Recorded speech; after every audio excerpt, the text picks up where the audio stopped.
It's happy birthday. మా చెల్లి చూసారా ఎంత క్యూట్‌గా డెకరేషన్ చేసిందో. మా అప్పు ఏమో దాన్ని ఎక్స్‌ప్లెయిన్ చేస్తుంది. మొత్తోని డెకరేషన్ చేసుకున్నాం. మొత్తోని డెకరేషన్ చేసుకొని చేతులు అన్నం అట్టు తినమంటే తినలేదు గాని ఫైనల్ కంటే ఫైనల్ కైతే అంతా చూపిస్తాం గాని థాంక్ యూ. మీరు ఏమంటారు కదా థాంక్ యూ వీళ్ళిద్దరు హడావిడి.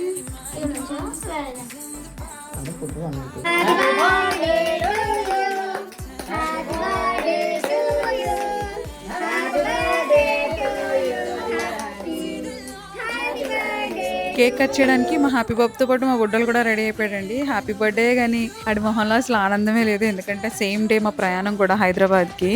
మాకు ఉండాలనిపించినా వెళ్ళక తప్పట్లేదండి. మా హ్యాపీ బాబు అయితే నా పుట్టినరోజు నాడు అందరూ నన్ను వదిలేసి వెళ్ళిపోతున్నారని చాలా ఏడ్చాడు. దానికి తోడు దెబ్బ తగలడంతో చాలా ఎమోషనల్ అయిపోయాడండి. I love you so much happy నాన్న with heavy heart saying bye byes. If you like this video please do like share and subscribe to my channel కొంచెం కుట్టి.